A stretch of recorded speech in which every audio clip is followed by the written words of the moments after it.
Miami, Miami, Miami, Miami,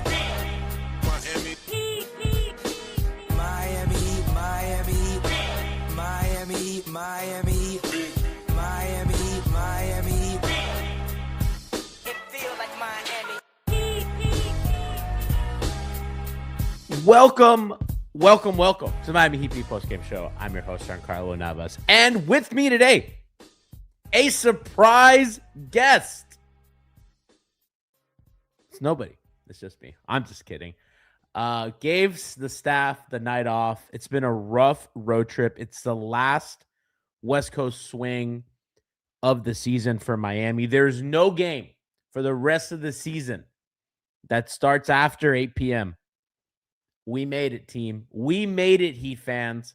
We made it, Miami Heat beat. So I gave the folks the night off, and I thought, just game against Utah. Laurie Markkanen wasn't playing. Won't have too much to talk about, but I think we got quite a bit to talk about. Quick shout out to our donors. Thank you to CM201 with the traditional show sheet at the top of the show with their super chat. They say, no ceiling Bam. The Euros were hooping. Pele is still the perfect role player. Questionable off-ball defense. Wickens value going up. Norm needs a break. Drew still plays too much. I love this guy. I love his show sheets. We're going to get to all these things and more. Appreciate everybody tuning in with us. It means a lot in a road trip, especially, we do these really late nights. And today's Saturday, so it's a little different. But on a lot of other occasions on like Monday and Thursday and all that, for you guys to come in the numbers that you do, it means a lot.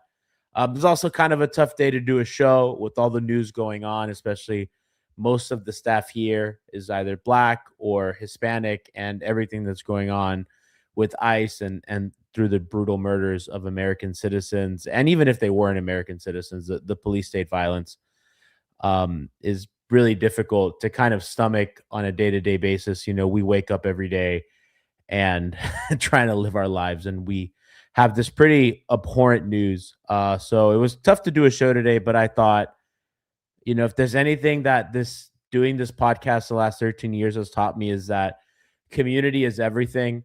At the end of the day, the things that we can affect are the people in our lives. It's our responsibility to speak about what's right, to fight for what's right, but it's also to make a difference with each other in our communities. And I really love our audience, my friends that have been staff for the last 13 and change years, everybody in chat. So I thought, what better way to kind of get through these moments is with community. And hopefully we can have some smiles today and talk about something that we have a shared love for, because I don't think these people want to destroy community. And I think it's important that in spite of that, we come together and we have community. Fuck ICE, abolish ICE, and let's talk about some basketball. Heat win. Huge game. Incredibly weird game. Miami scores 147 points. They're good for one of these offensive fucking explosions a week. The Heat have a 35-point first quarter, a 38-point second quarter, a 35-point third quarter, and a 39-point fourth quarter. Funny enough, in that fourth quarter, it looked like they were letting go of the rope at the start, and they, behind Uncle Drew Smith's 5 steals, they got it. But they're good. They've been Miami's been oddly really good at just beating the fuck out of bad teams, and a team without Laurie Markkanen is not a very good team. Keontae George didn't do a lot. 6 of 19 from the field. I thought Miami did an incredible job containing what I thought would be kind of a difficult matchup for them, especially without Davion in the lineup. That's kind of the kind of guard that you want Davion for. But they held it down. Miami held it down. Their offense was too much. Bam continues this stretch of incredible play. 26, 15, and 2. He was 4 for 10 from the field. I thought was really impressive. But I want to start with Jovic, because I think, we've talked a lot about Bam as of late, and every time Jovic has a good game, I think it's important to talk about, because we're really hard on him as a community, as a podcast. And listen, he finished tonight 23, 3-1. He should have had more than one assist. A lot of people were miffing layups and open shots. He was 6 for 12 from the field, 3 for 6 from three. Had no fouls and was +9. I think I kind of had this thought and I tweeted it out in the game. I ironically think in this weird twist of fate, he's kind of found his natural position in this offensive system. Now, we talked about this last show, how difficult it is for him to kind of find his identity within this no ball screen system, because he really kind of attacked mismatches, use his weird skill set at his size to create mismatches, to attack mismatches. They don't do that in this offense. So it's been kind of really difficult for him to kind of get going. They don't really force a lot of switches on defense, which is what he feasted on. He is a more methodical, slow player. So this increased pace is not good for him to survey the floor, to bait movement, to use his passing out of the post and at the elbow. This system is not conducive for that. And he's not quick enough to beat wings off the dribble because he plays a lot of power forward next to Bam and next to Ware. He has kind of these more versatile wing defenders on him. So I think it's a little difficult for him to win his drives kind of off the dribble and stuff like that, especially without a ball screen. Because, whatever, in that case, last year you'd put an inverted pick and roll. You put Davion or Tyler at the on-ball screen. Now that defense has to switch, and now he has a really favorable matchup. And that's kind of how he would get going and stuff and kind of get in those in-between drive lanes and stuff. That has not been the case in the system. But I think he's looked really nice at backup center, which is kind of ironic because he struggled a lot with backup 5 at the start of his career. And that's kind of where he was pigeonholed early. Spo really put him at backup 5, and they played a lot of Niko Jovic minutes at backup 5, and he struggled. And he talked a lot about it. He talked about openly how difficult it was for him to play that position. His numbers weren't good. He said, I'll figure it out. And eventually he got to play more 3 and 4, mostly 4. And he kind of got some comfort in the things I just talked about. Now the system's changed. Ware's out, and they're playing him at the 5 to back up Bam. And they play him some with Bam, but mostly as a backup 5.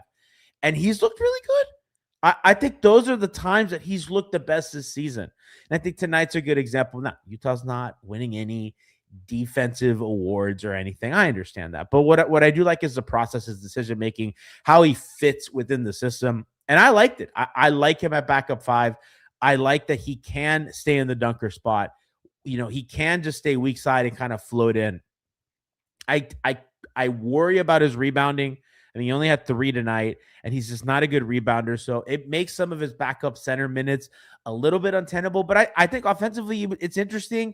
I think he looks good. Obviously, he's not as good as Ware in that spot. And once Ware comes back, he will be the rightful, not only starter at times, but full-time Bam backup, sharing the lines loaded that minutes. I don't like calling Ware a backup because he's better than that. But certainly the non-Bam center minutes will be played by Ware.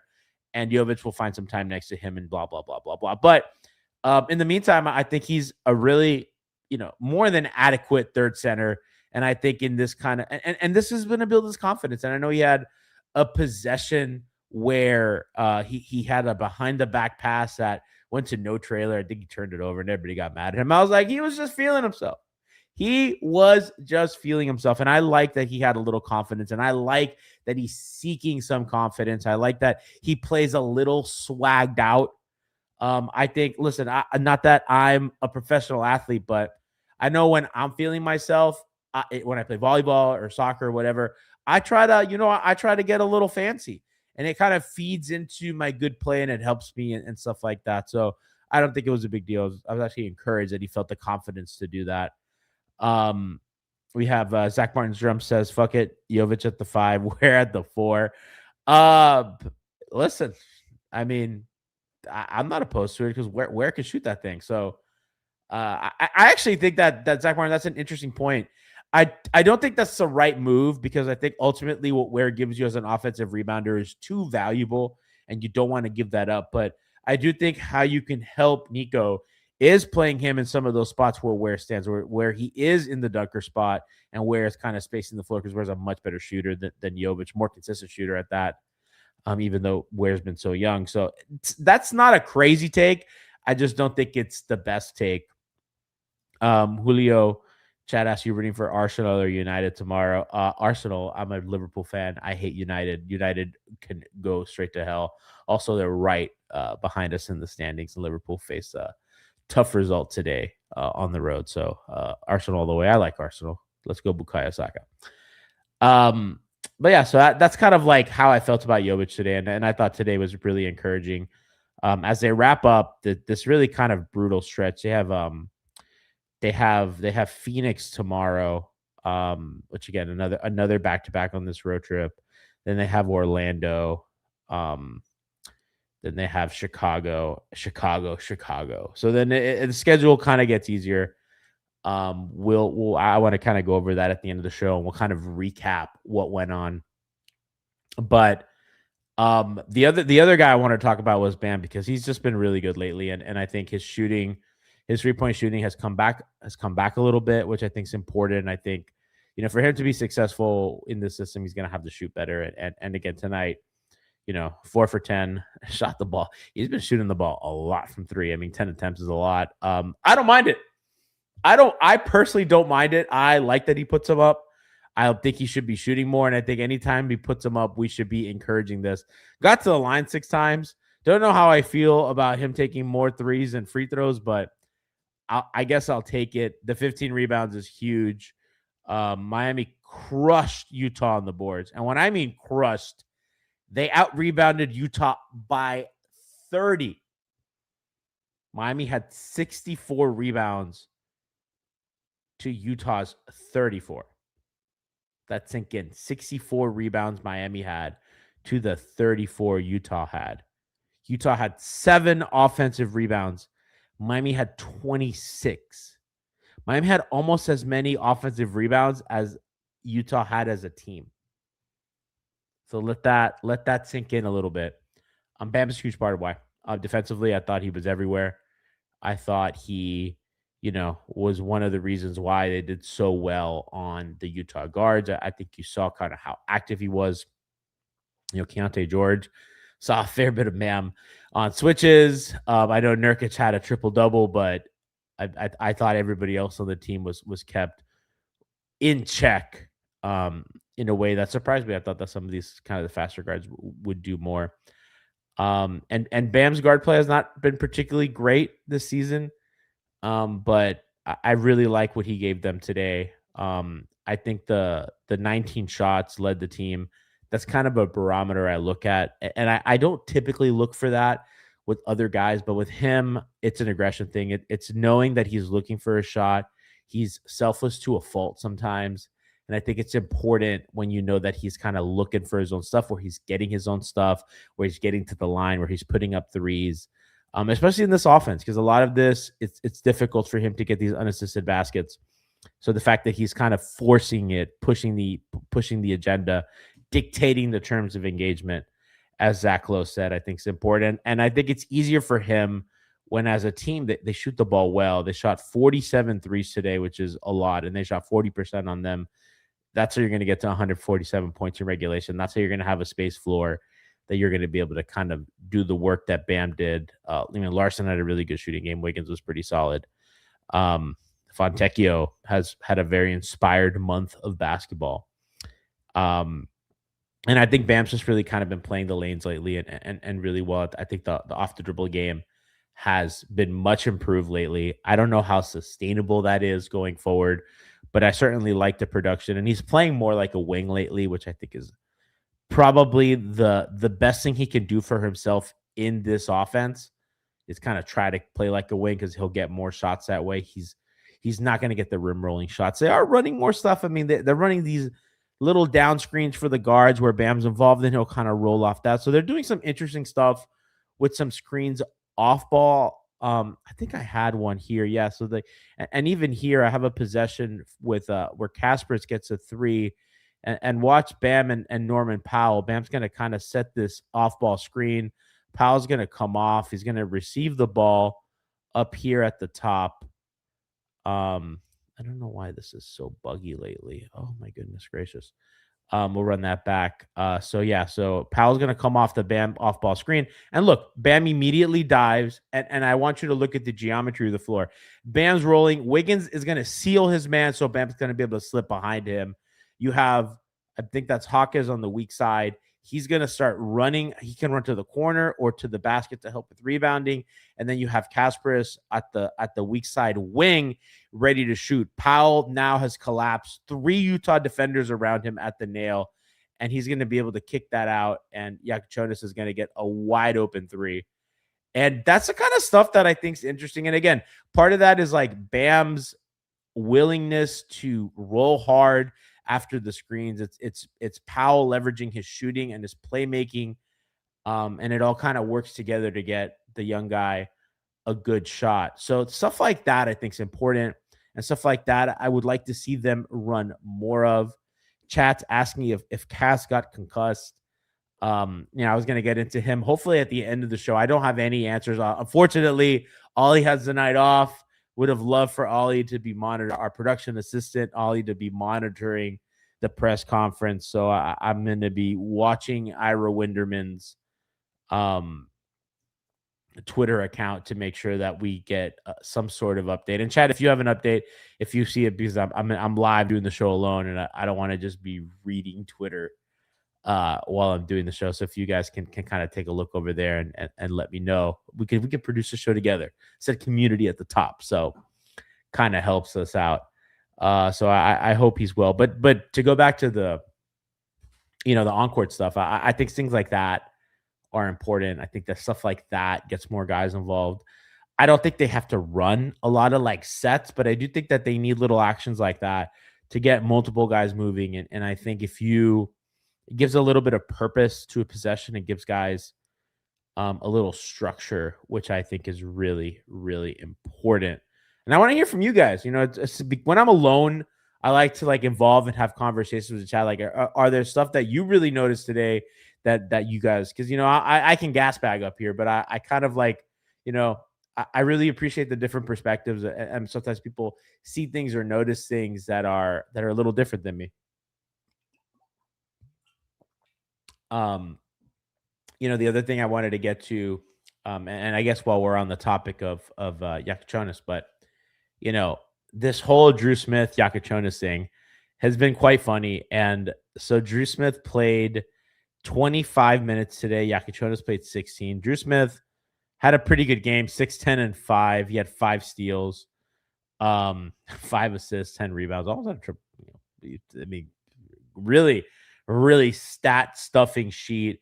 Was 2 for 10 from the field, so that wasn't really good. But kind of the rest of his floor game, no turnovers. Wow, it was kind of really effectively. It was kind of really effective. I just wish Yakuchonis played more. I mean, Yakuchonis has been really productive. He had a 9-point quarter in the third, 5 assists in 16 minutes, 12 points. Shooting the ball well, hitting open threes, getting to the line in his limited minutes. I would like to see a little bit more of him. I want to see a little bit more of him. CM says Drew should never be taking 10 shots. I don't think Drew should be playing more than 15 minutes. Oh, wait a second. We got to give a shout out to Fez Butter with the prime 26 months. Love and appreciate you. Fez Butter is Heat Twitter OG. I love him. I love our community. So I hope we get to a point that Yakuchonis is not, as Frankie said last week, the Luke Babbitt of this team, where Luke Babbitt only played the first and the third quarter, and then that was it. I would like a little bit of some, second quarter, fourth quarter Yakuchonis action, and not just in garbage time. And the poor guy, he finally plays a fucking fourth quarter in garbage time, and he gets elbowed in the fucking face. Bam and Norman Powell have to escort him into the locker room. I saw people being like, that's leadership right there. I was like, that's crazy, dude. This guy gets in the fucking game in the fourth quarter for once and gets elbowed immediately in the head. And we don't know if he's okay. That I'm asking chat to go do reporting for me to find out if that man's okay. So that's his luck. That's his fucking luck. I love him. I'm actually so high on Jonas' upside. I really like him. He's kind of the archetype of guard that they need. I like their young players, man. I like Paul Larson a lot. I like Jonas. I know that Ware's not my favorite guy in the world, but I think he's talented and I think he's really good. I think he's really, really going to be able to help them. I believe in Niko Jovic. I believe in him. I don't know if he's good, but I just believe in him. I don't know if it's another Justice Winslow situation. And Hawkins is obviously good. Hawkins had a not the best night for him, but they didn't need it. And I thought he, didn't score the ball a ton at 9 points, but he did it at 7 rebounds and 5 assists. And I think that kind of activity when you don't have the ball going in the net is really important. It's not 4 for 10. So he was like 1 field goal away from that being, 50%, which would have been good. So, I'm just like very intrigued. Gardner had a great, that's probably like his best 10-minute stint. Had like a stretch of like 3 minutes where he made like every play on both ends of the floor, had this block, get the score, playing some defense, ending up with the ball out of steals and stuff. Like he played awesome. I mean, that was probably his best stint of the year, and then didn't get back in the game, which was funny. Played only 10 minutes. Credit rotation for Eric, I guess. Zach Martin's drum says, I wish Hawkins didn't get stripped so much. It's my only complaint with him. I mean, yeah, he did have a nice block today, which I've been really kind of watching the season. His kind of timing on blocks and stuff like that have been really good. Lenny Lesser says, Kas, Pell, Ware, Jovic, all the picks in the mid to late first round. Imagine if we can pick in the top 5. I mean, Frankie, Moose, and Lou have been banging that drum for years. 4 years. And they don't trade for picks, as we know. So I'm not here to litigate their team building. They won. It's exciting. They won. And they won a game that frankly they should have won. And it's important. So I for one think that the young guys should be playing more. I think it's important. They're not. I mean, we're not have to rehash this, but certainly it's something that I think it's just worth mentioning every time Jonas does not play more than Drew Smith. Fontecchio, as I said earlier, just really inspired.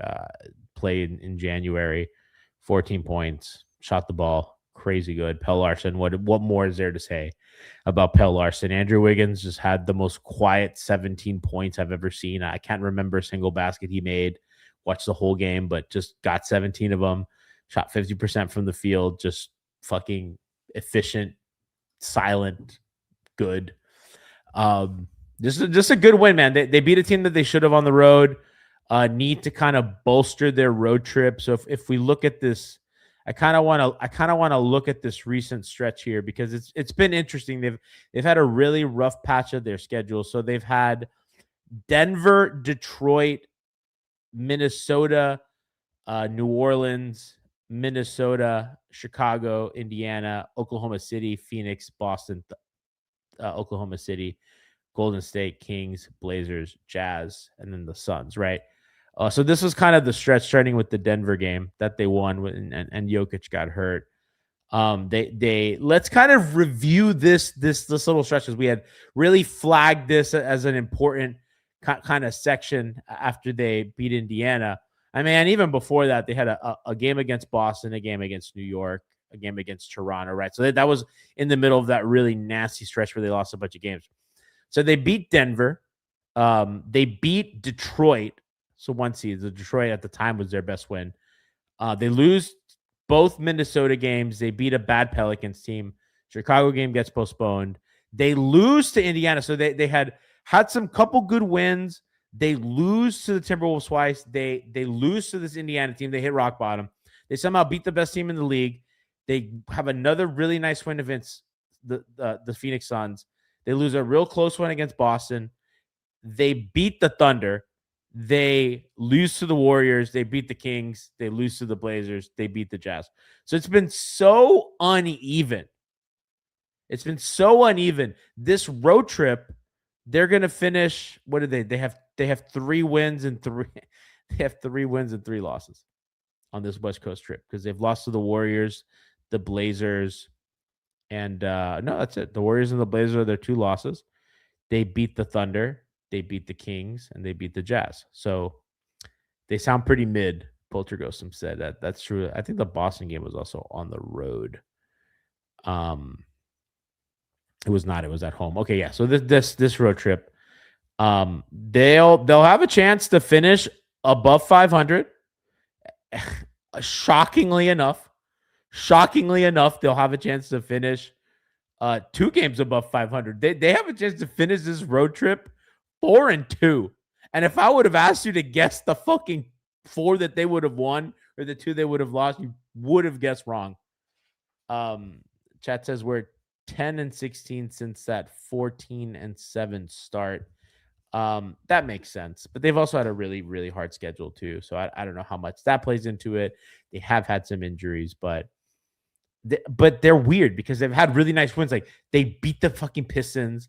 They were up on the Nuggets before Jokic got hurt. They beat the Thunder. You know what I mean? Like it's kind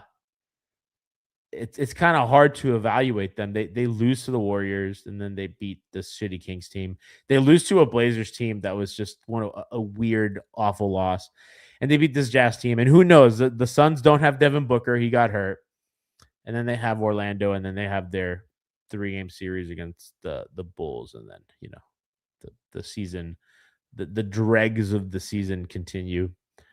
Zach Martin's drum says that 2-11 stretch in Denver kind of nuked our record. Yeah, but that's kind of their fault, though. I mean, that's kind of their fault, and you are right. It did nuke their record, but it is their fault. CM200 says hard schedule plus Tyler messing things up. I mean, I think Tyler's been fine. I mean, he's been absent for some of these weird losses. It's not like we can blame him for some of this shit. I think they are who they are, whether Tyler's here or not. Lenny Lester said we've had some impressive wins for how mid we are. Yeah, it's why it's weird. And I think still, but also like every bad team beats the fucking Thunder now. Like Charlotte's beating them. Like if you're a bad team and you're looking at Oklahoma City, like you're suddenly you're the 90s Bulls. You're prime Barcelona. You know what I mean? Like you are, it's kind of funny and kind of weird how these bad teams are kind of punching up here. Crab says all the division games are backloaded. I guess that could pad out their win total. Yeah, I could. They have some games against the Hawks, like I said, Chicago, Orlando coming up. Chat's like Tyler's been fine for himself. Yeah, I mean, I think he's fit within the offensive system fine. CM says beat the Thunder but lose to damn near 30 by the Pacers on series team. That's the thing. Like they're just so. There's such a gulf in between like who they are and what they consistently are that like the truth's probably in the middle, which is just like a mid 500 team, which is kind of like what I settled on that they are. It's just like the way they get there is weird because they beat, but I think also like, with the way that the basketball is played in the league right now, I think any team can just beat anybody because you can just shoot the ball so well. You can get a couple like convenient scheduling quirks and then you can beat anybody. Obviously like we know that they're not going to be serious in a series and we know what their weaknesses are, but they can have these impressive wins that like other Heat teams that I feel were like as good as them just never were able to get. Fez says get the fuck out. Tyler sucks. Everybody needs to say it loud and proud. I don't give a fuck about getting value for him. He's worthless. I think like there's like it's somewhere in the middle, man. I think Tyler's a good player. I think obviously the fan base, a part of the fan base, not all of it, because some people like really love him. I think a part of the fan base is just kind of over him. I personally would like him to get a change of scenery, but I like him as a guy. He seems like a fine person, whatever. I guess I don't know. Well, he did go on that Aiden Ross stream, so who knows? Who am I to say? But I think he's been good. I don't think he's a bad player. I just think that like he would be better off in a more structured team with a more defined role for him, which probably wouldn't be fun for him personally, would be better. He would contribute to more winning that way. What else do we have here? Yeah, Fez says fuck him after that Aiden Ross shit. I always forget that he went on with Aiden Ross. I fucking hate Aiden Ross. There was a time in my life I didn't know who any streamer was. I was not aware. I didn't know who Pokimane was. I didn't know who Aiden Ross was. I didn't know who any of these people were. And now I know. And my life is certainly worse for it. I only knew FGC streamers and Melee streamers. That's all I knew because all I cared about was fighting games in the streaming world. So it's kind of funny how I'm unfortunately against my will. And fucking Nick Fuentes is a streamer. Like, streaming's evil. And yet here I am live on twitch.tv/Miami Heat Beat. Fest says much better time seeds. It really was, man. It really was. Like I said, I only cared about my little esport. Crap says Myers Leonard was a streamer. I forgot about that. I forgot about Myers Leonard streaming. What was he streaming? Was he streaming COD? I don't remember. Chat says great win, G. It is a great win. I'm happy. I think that they, they're not a team that could be sneering wins. They fucking kicked that team's ass. That was a belt to ass win. That was a belt to ass win.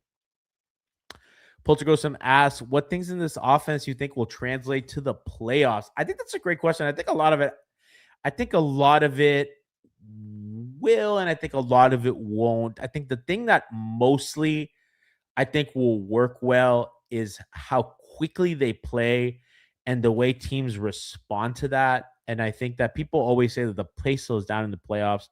And I agree. I just think that when there's one of the ways that teams can slow down possession by changing the way they play defense by switching a lot, right? And when you switch a lot, you can really muck up the pace because it becomes harder to get a clean look. It becomes harder when you kind of configure your help.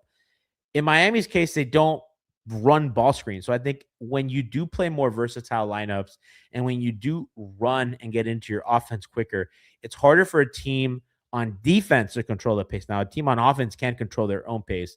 And I don't think Miami has the personnel to make teams hurry up on offense. But I think that offensively, the kinds of looks that they get when they pick up the pace is something that would translate to the playoffs, I think, rather well. What I think won't translate to the playoffs are some of their offensively. I do think they have problems against wings, against bigger wings, especially teams that defend you in the paint, teams that ignore your corner shooting. And I think Miami kind of gets away with so-so shooting out of the corner. I think like Bam's at like 36%, right? Which is like good, but not great. And I think that a team will take their chances if you're good, not great. And I don't think Miami's consistent enough. So those are the kinds of things. I think Boston showed a really good example of overhelping, leaving the corners open, making sure that the water in the paint is shut off, and so that Miami can't really kind of get that drive and kick game going. I think Toronto showed, you put real big wings at the nail and kind of sinking low on those drives to make sure that when your man gets beat, they're met with three other guys and you leave the corners open for those kind of kick out passes, and you just make sure you rotate. So those are the things that I don't think will translate, but I think that the best way that they can combat some of that is to be quick because the other team can't set up the defense. So if you're pushing off makes and misses, those configurations, you can't set them up. You just have to play man. And if Miami can beat the man that's like barely set up, you have a good chance of getting some points up. Now, defensively, we don't have to open that can of worms, but certainly Miami gets away with some lineups in the regular season that will not fly in the playoffs. Let's see what else do we have. Chat says offensive rebounds in the first half was incredible. Highest of any team this season, the highest for any Heat team. That was important. And I think that, Eric has always been a guy that didn't value offensive rebounding. And I'm kind of in his camp. I think that you don't need to be an elite rebounding team, that you can find other ways to tilt the math in your favor. But there's a trend in the league that there's a value on offensive rebounding. And I think winning the possession game and configuring the math that way is kind of the new market inefficiency that teams are really trying to exploit. I don't think Miami has the personnel to compete with teams like Detroit or Houston that have like this Oklahoma City with these great size and physicality. But I think it's certainly something that there's been more emphasis on. I know that Norman Powell's like, oh, coach showed us a stat. And I think that us trying to play to that stat's going to help us win a lot more games. And people on Twitter are theorizing that it's some sort of offensive rebounding stat, considering they've paid more attention to that. Their transition, the funny thing is Miami's transition defense this season has not been very good. And typically you don't crash the boards because you want to get back in transition. So I think it's funny that they haven't gotten the benefit of not crashing the board on either way. Like they don't get offensive rebounds and they don't defend transition well. So I'm like, you have to pick a struggle. So I'm curious as to kind of how that looks going forward. I can't say I can make a judgment off of today and the last game, but I want to look for trends as to what I see, what they're doing. I haven't noticed that they're not, sending as many people to the glass, but I could be missing something. I haven't watched any of these games twice. I typically try to watch games twice. I try to watch them live, and then the next day I kind of watch play by play and kind of take my notes to see what to do. So I'll get back to you guys on that. It's kind of hard in real time. I don't have coach brain, like I have to watch something twice. Some of the more nuanced adjustments. CM says if we make it to the playoffs and I see a Drew Smith, Simeone, and Jovic lineup, the game's getting turned off. That's the kind of stuff that I think can't survive in the playoffs. I think like they have to really like. I don't think Drew Smith can play a lot in the playoffs, and I frankly don't think Fontecchio can play like a ton in the playoffs. I think like that's like, especially if Tyler's healthy. I think that has to like that the lineup. What would be there? I think they'd have to play like 9 to 10 guys. I mean, they play Larson, Wiggins, Bam. That's 3, Tyler 4, Powell 5, Hawkes 6. I'd like them to play Yakuchonis 7. Davion Mitchell 8. And then at that point, I guess Jovic. I guess maybe that's their rotation.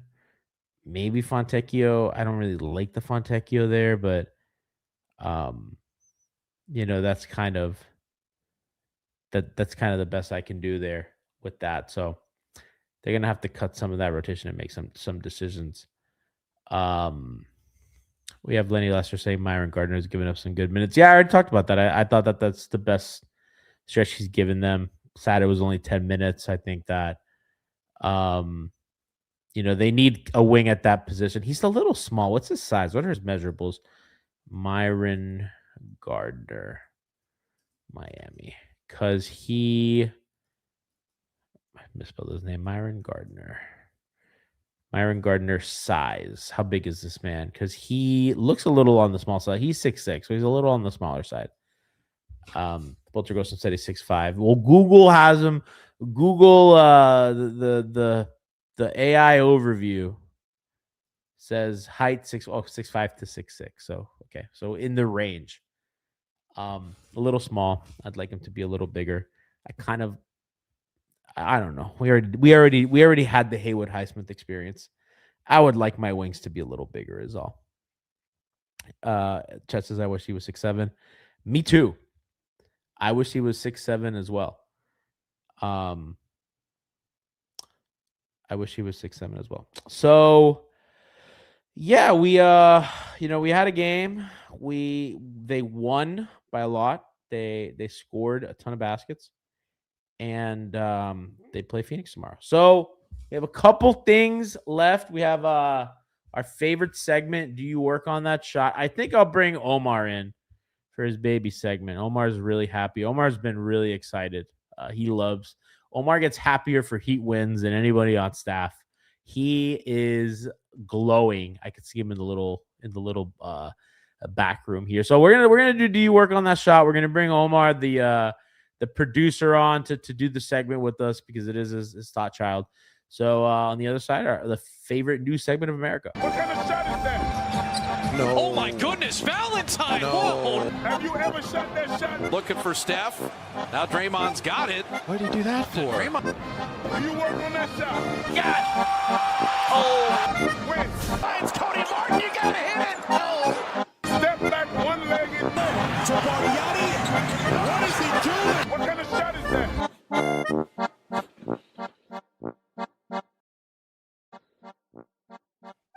Omar, welcome. Welcome.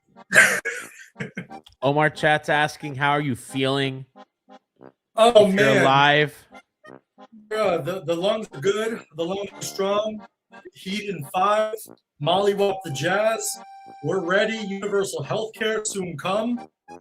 Let's go.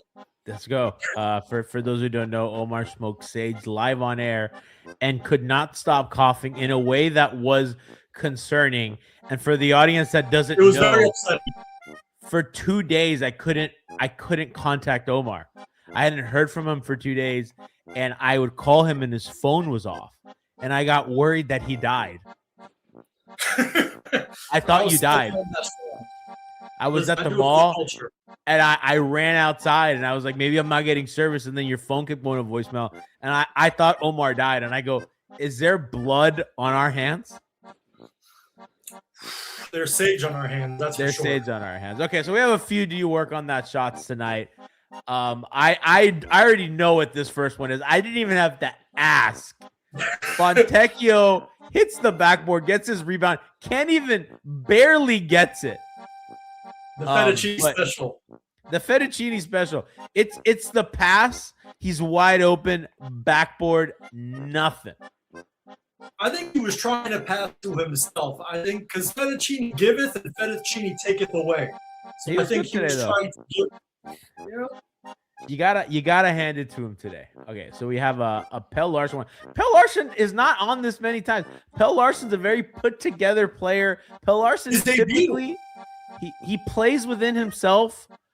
Here we have open Pelle Larsson in the corner. Oof. And he just airballed. He airballed long. You don't see that airball very often. You see the short airball out of the corner. He totally skillful. He was long. Yeah. We have another Simone Fontecchio shot, aka Fettuccine. So Fontecchio's look at that. Hey, I actually like that move. Now he missed. He missed, but hold on. I want chat to look. He makes a fake. He gets by his guy. He gets in the paint. He does a little head fake, dribbles hard, gets in the paint. There's street jazz defenders. They're like, how is he here? How did he get here? He teleported. You have God cutting on the baseline. You have Hawkins cutting much harder. Hawkins filling the corner. Fontecchio goes up with it. Ends up by the cameras. My poor guy. It's very sad at the end too. Just kind of no call, no foul. No call, no foul.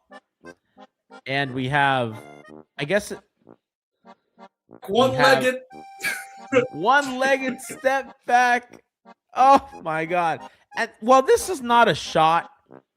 It was the most chaotic possession I've ever seen. What is Drew Smith doing? Did you practice any of this? So bad. Lost the dribble, is like Agachalo trying to get it, puts up a shot. That's the kind of shit Bam has to deal with on a daily. There was a tweet that had this play, and it's like, this is the kind of guard play Bam Adebayo has. And then on the other end, just a whole lot of nothing. I think Drew Smith is getting too comfortable as Ulstra's son because he has been acting very strange recently. Very strange. He might have been smoking on a little. He's certainly the favorite. He's certainly the favorite son. Omar, I guess while I have you here as we close out, any thoughts on this win? It was a big win. They smoked, pun intended, the Jazz. They ran him out of the fucking gym. 147 points on the board. They're gonna at least finish this road trip 500 with the win tonight. What are the vibes? What are the vibes in Omar land? We don't need the conspiracy board. I want to know what Omar, the human being, thinks. Yes, chef. Yes, chef. Okay, so honestly, Omar, the professional. What this team does really well, at least this season, and this is not something that has been a part of the Heat's situation in the past, is when we play teams that we're supposed to beat, and especially the sad teams. We have been mollywopping them. We've been beating them, and we've been beating them good. And that's something that with our – I don't know if you guys have talked about it as much, but if you look at our strength of schedule, because when the season started, we had a really, really tough slate. We played a lot of quality teams, and now we have one of the easiest schedules, take that for what you will, for the rest of the season. And if we were to look at the sample size of this Heat season, of them beating the teams that they're supposed to be beating. No more long West Coast trips. If you are a Heat hopeful and you're like, you know what, I'm not really into the tanking and I want this team to do well. I want to go to the playoffs. Let's see if we can have a fun series or two, get some wins. This is the stretch where based off of the evidence, this isn't even hope trafficking. If you can continue to stack these wins up against the teams we're supposed to, then things can start looking better. Because as sad as it is to say, or rather, if you look at the standings, we're only 3 games back in the loss column of like 3 or 4. It's actually kind of crazy when you think about the emotion of the season. So don't let go of the rope. But that's like honestly how I feel. Now's the time to stack some wins. Hopefully we get Ware back. Hopefully we get Mitchell back. It's impressive. We've been able to kind of mollywop these teams with a lot of people, in and out. And hopefully we can start stringing some wins together. To Omar, to your point, so I'm going to read their schedule for February. Mm-hmm. So this is from February 1st to the 28th, which is their entire. It's not a very long schedule. It's Chicago, Atlanta, Boston, Washington, Utah, New Orleans, Atlanta, Memphis, Milwaukee, Philadelphia, Houston, Brooklyn. I'm sorry, Brooklyn's in March. So it ends with Houston. They play the Rockets, they play the Celtics, and I guess if you count the Sixers as a good team, the Sixers. The rest of it, like I said, it's a lot of Chicago, it's a lot of Atlanta, it's a lot of Washington, it's New Orleans, it's teams that are not very good. A Bucks team without Giannis, a Memphis team without Ja. Like it's a very, very soft February. I'm like, even the And fact we're off that on we Valentine's Day, point where we're not like totally like 10 games under 500, which is where I thought we would be when I saw the schedule come out in the beginning of the season at this point, because it was brutal looking up. Like, it's time to get some wins going, man. Like a lot of, like, we don't have to play Orlando anymore. Like they play Orlando this week, and then that's it. Oh, well, that's an L. So schedule that. But after that, after that, we're looking pretty good. We're looking pretty good. Now, after that one, Orlando's the hardest team to beat, and they play Orlando twice. I don't know where you got that from. Oh fuck, dude, no! Yeah, the season's over. They play Orlando the 28th, and then they play Orlando again March 14th.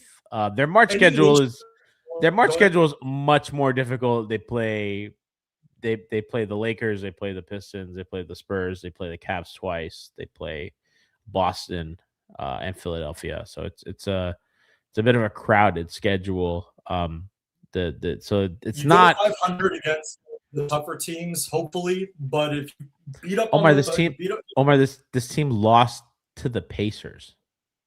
Yeah, but you already know what I'm going to say back to you. We beat X, Y, and Z. We can go back and forth. Every team, like some team. No, I know, but like they can lose to anybody. Like they can lose to.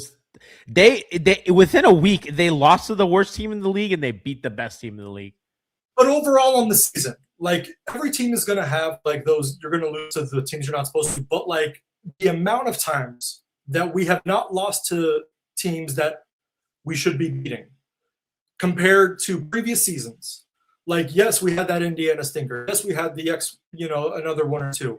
But, like, comparatively, we're beating these teams at a higher percentage than we have in the previous few seasons. And that's a stat. That's a statistical fact right now. Like, yes, we can lose anybody. I love your optimism.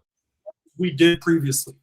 I love your optimism. Listen, I love your optimism. I'm not there, but let's just like we lost to the Kings at home.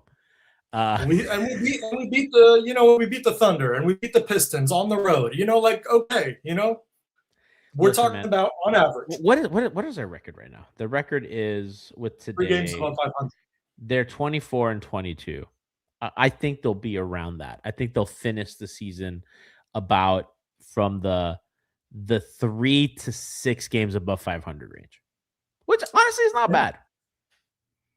The two teams above us and 2 teams above us are probably going to finish in that range too, is what I'm saying, because everything is just kind of like stacked from Orlando's an embarrassment.